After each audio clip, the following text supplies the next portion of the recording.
Marsdale, and I'm on staff at the Greater Reading Chamber Alliance, and we're watching, and you're watching, another episode of Chamber Spotlight. And this is a time when our members get to really talk about what their business or organization or entity does, and then we want to know how we can help them.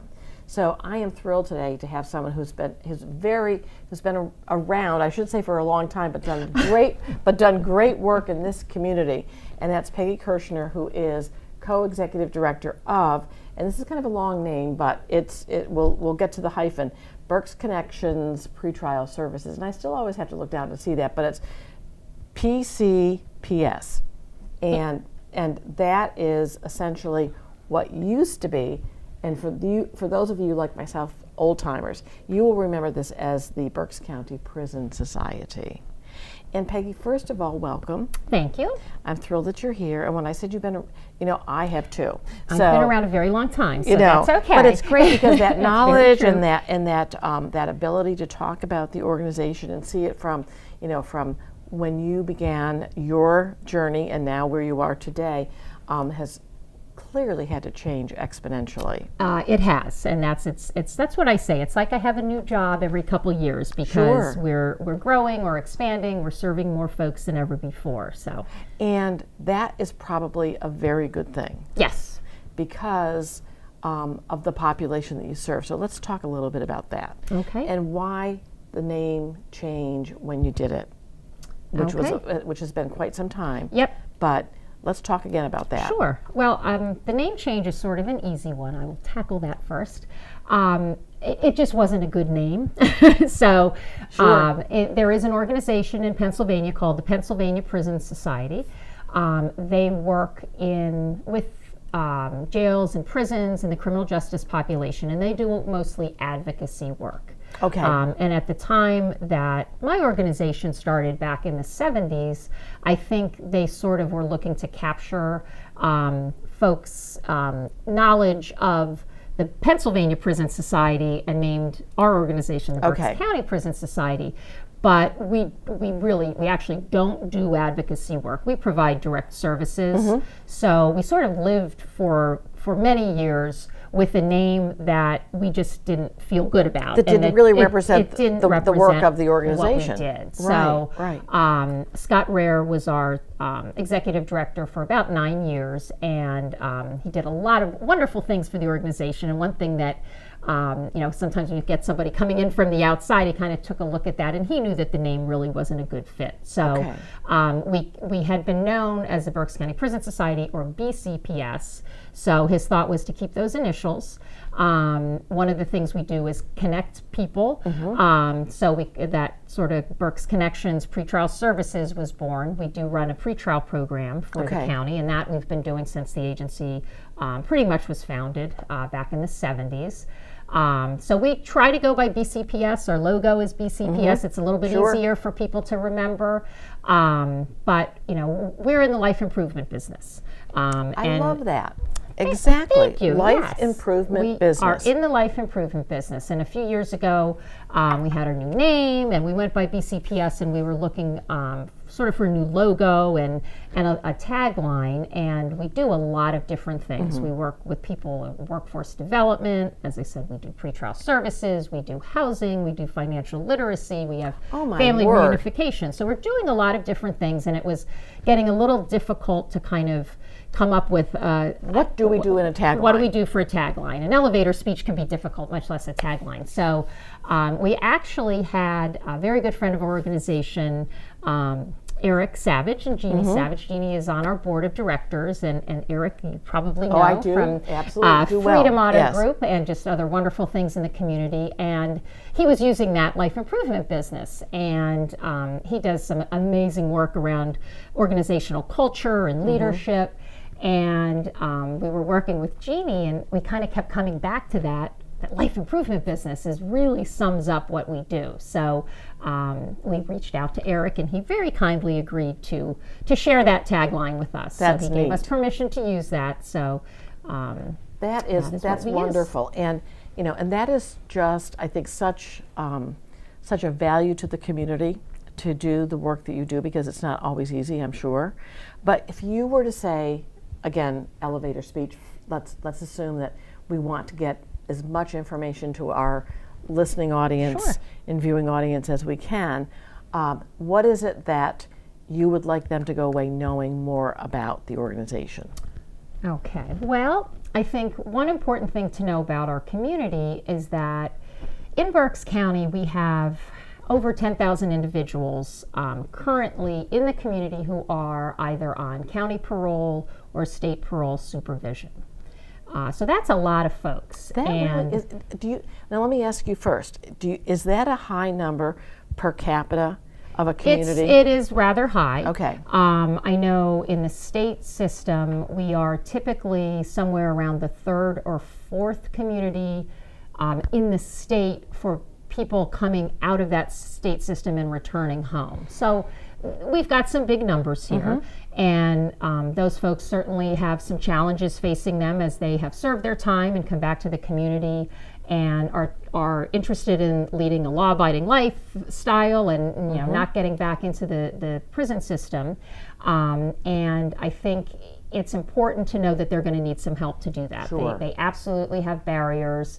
And whether you believe, honestly, that it's the right thing to do to help people and to give second chances or third chances, or you want a safer community, or you want more taxpayers working and paying into the tax base, and you want people being productive, there's a lot of different reasons why you might value our programming. Absolutely. All of those, all the above. All of the above, exactly. So our major area that we have grown into, sort of our expertise, is reentry work with an emphasis on workforce development. So as we've grown, is great. Yeah, over the years, we, as I said, we do work with some other things. We do some family reunification, and we have a housing program. But by and large, the workforce development is where the majority of our time and resources are spent.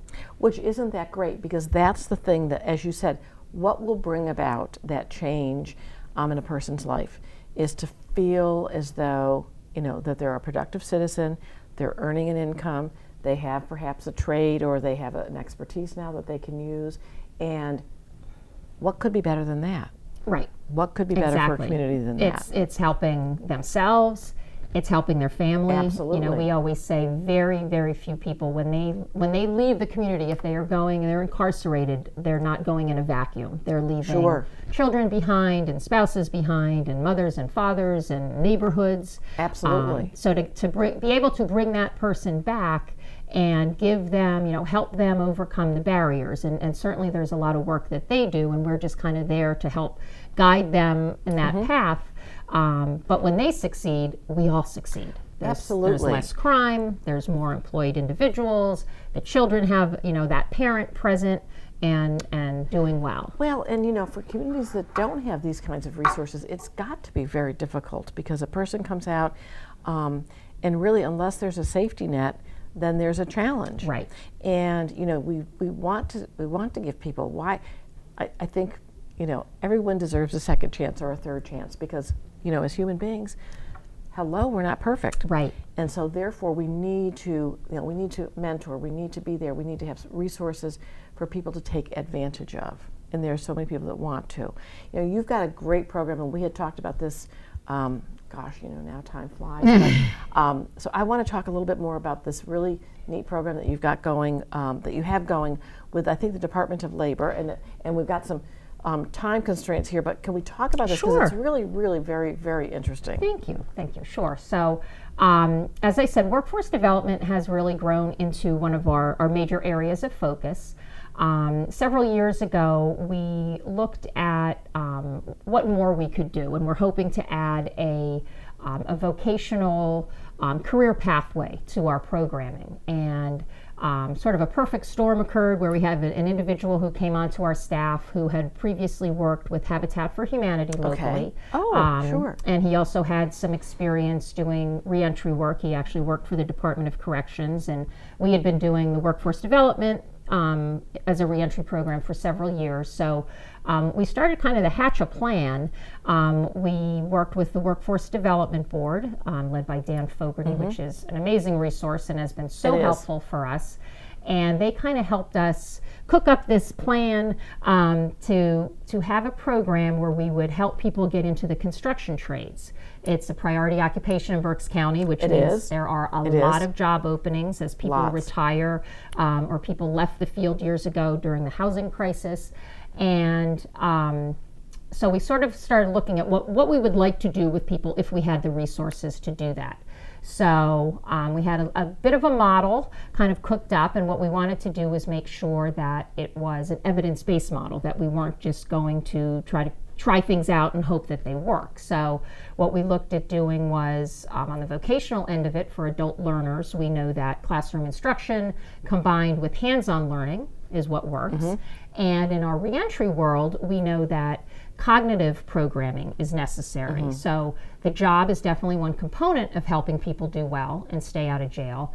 But if we don't change the way people think and make decisions and value things, we're not really going to have a huge impact on that recidivism rate, the rate of people going back. So as fate would have it, we cooked up what we thought was a great plan. The Department of Labor released a grant opportunity in April of 2017 for a reentry training program.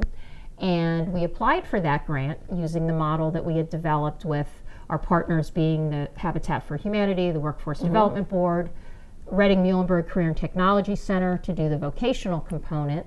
And we added a cognitive curriculum that our staff had been trained in, that experts in the field, the University of Cincinnati, we had partnered with them years before to get that training. And we were awarded a $1.2 million grant. So that was great. That's awesome. And it really, the large grant allows you to kind of, include everything that you know will make a program successful. And among those things are, as I said, those three components.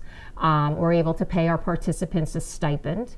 And that's very important when we look at doing training.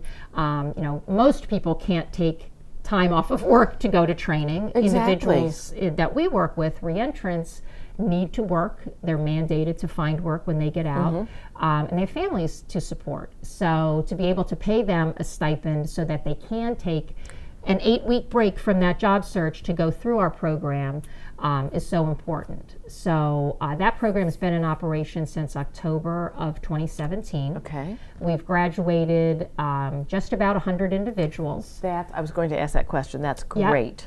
And of that 100 individuals, we have a 93% success rate as far as staying out of the system, which is crazy good. If you know any of the statistics, in the first year out, it's typically somewhere between 50-60% return. When you talk about evidence-based, I mean, there we are. And these are those factors that come into play, and about 75% maintaining stable employment. So we follow them for a year. We have case managers who work with them, and we also have a mentor. So we've been able to really surround them with a ton of resources. We have great employers in the community who are really invested in the success of not only the program, but of the individuals. So we have great employers who come back every graduation. We graduate a group every 8 weeks, and very often that Monday after our Friday graduation, we've got a handful of folks going into really well-paying jobs. Oh my gosh! And see, those are living wage jobs. Absolutely. So those folks can feel as though, you know what, I have a place now, and I can keep moving up the ranks. Absolutely. Well, I know our time is just about completed, but Peggy, thank you so much. Oh, thank you. I think things happen in the community. People don't know it. They see sort of the glass half empty. They don't know that there's great programs, that when you think about this success you've been having and how this can just sort of jumpstart other types of career opportunities, because we do have, we talk to employers all day long, and they say the biggest thing is we can't get people. We just can't get people. Right. So to train and give people an opportunity, what could be better than that? So thank you so much for being with me today. I appreciate it. Thanks very much.